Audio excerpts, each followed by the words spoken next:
और प्रभु के पास क्या भेंट लेकर जाना चाहिए। प्रभु को प्यारा है क्या है, रामई केवल प्रेम प्यारा, जान ले तुसी जानल हरा। क्योंकि प्रभु राम जी को प्रेम ही प्यारा है, इससे बढ़कर कोई भेंट भी नहीं हो सकती है। क्योंकि प्रभु के पास ऐसी कौन सी वस्तु ले जाऊं कि जो प्रभु राम जी को प्यारी लगेगी, लेकिन प्रेम से बढ़कर कोई भेंट नहीं है। इसलिए प्रेम को दर्शाते हुए प्रभु के पास चलना चाहिए। मेरे आराध्य दीनबंधु भगवान अंतर्यामी करुणानिधान रघुनंदन राम प्रताप लक्ष्मण के हृदय में विहार करने वाले ऐसे परमपिता परमात्मा के चरणों में लक्ष्मण का प्रणाम बारंबार स्वीकार। प्रसन्न हो भैया लक्ष्मण। क्या देख रहे हैं, आज अयोध्या का छोटा ठाकुर बहुत प्रसन्न है।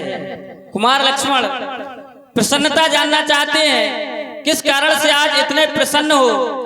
जो लक्ष्मण तीन तीन आनंदों की सहानुभूति प्राप्त कर रहा है, प्रेम, मगन और आनंद। कहिए भैया लक्ष्मण, प्रसन्नता का कारण कहिए। आप पूछ रहे हैं लक्ष्मण इतने प्रसन्न क्यों है। ये नाथ आप तो सब कुछ जानने वाले हैं, अंतर्यामी हैं। मोरे समय एक तुम स्वामी, दीन बंधु और अंतर्यामी। आप तो अंतर्यामी हैं, सारे संसार की बात जानने वाले हैं, और आप हमसे पूछ रहे हैं कि लक्ष्मण इतने प्रसन्न क्यों हैं। तो इसका भी कारण है प्रभु, हमारा मन प्रसन्न नहीं बल्कि अति प्रसन्न है। क्योंकि जब मैंने बात सुनी कि पिताजी के द्वारा आपको अयोध्या का राजा बनाया जा रहा है, राज की तैयारी होने लगी है, जब लक्ष्मण ने इतना सुना तो लक्ष्मण का हृदय एक गदगद हो गया, लक्ष्मण का हृदय मन प्रसन्न हो गया।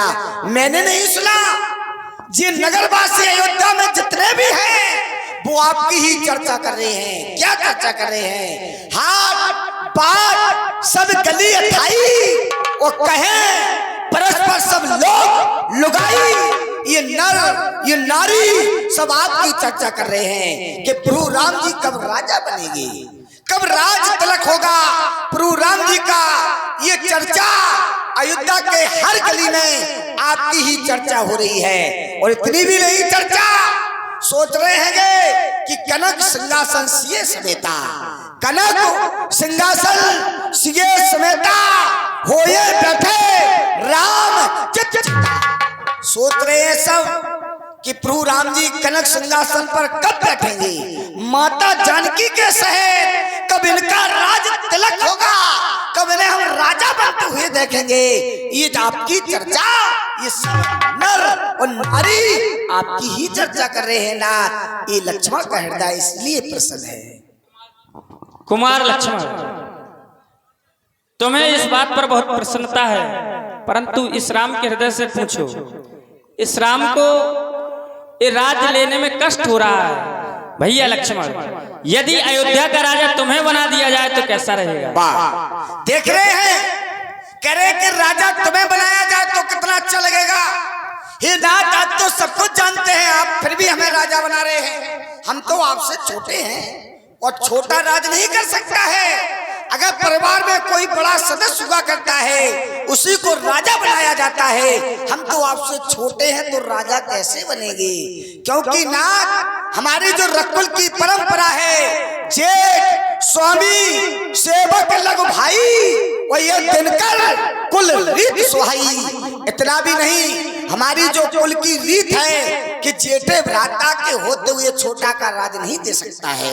इसलिए आप तो बड़े हैं, आप ही राज करिए। मैं नहीं चाहता बड़ा बनूं, मैं नहीं चाहता बड़ा बनूं, रहने दो छोटा ही मुझको। ये शासन अनुशासन मत दो, ये शासन अनुशासन मत दो, चरणों की सेवा करने दो मुझको। इसलिए जेठे भ्राता के होते हुए, आप तो हमसे जेठे भ्राता है, जेठे भ्राता के होते हुए छोटा राज नहीं कर सकता। करता है तो ये अनचुत है, करता है तो अनचुत है। अंचित नहीं बल्कि ये कलंकित है।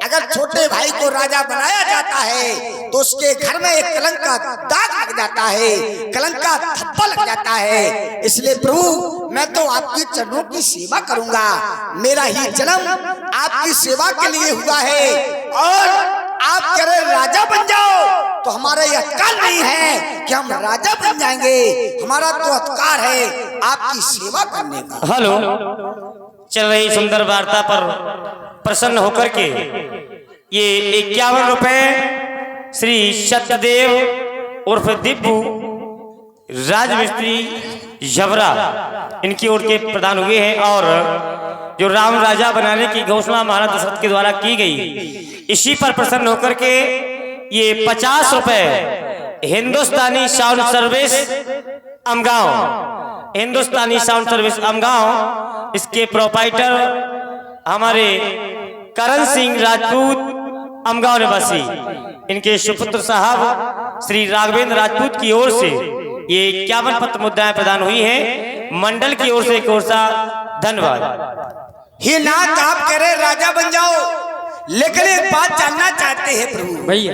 याद आ गई लक्ष्मण के हृदय में कि एक बात जानना चाहता हूँ कि आप ये बताइए कि आप झंडा है और लक्ष्मण आपका डंडा है, झंडा बड़ा हुआ करता है, डंडा बड़ा हुआ करता है, उसी को राजा बनाया जाए, बताइए ना भैया लक्ष्मण, यदि झंडे में डंडे को नहीं लगाया जाएगा तो झंडा कभी ऊंचा नहीं रह सकता है।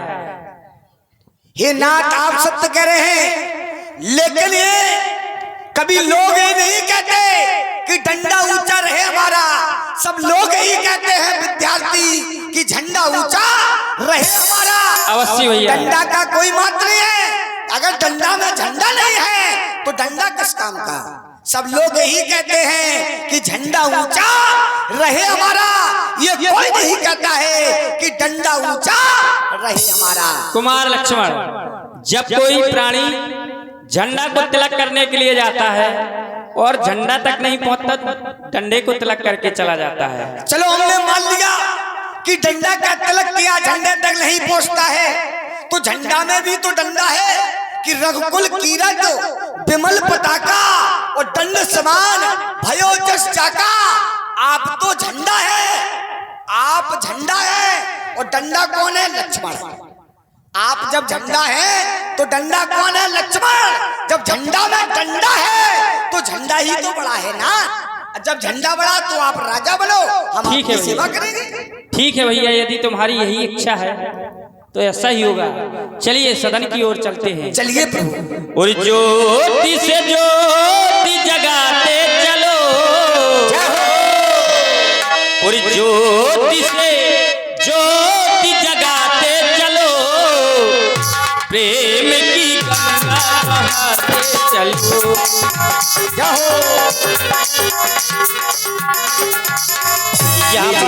हेलो,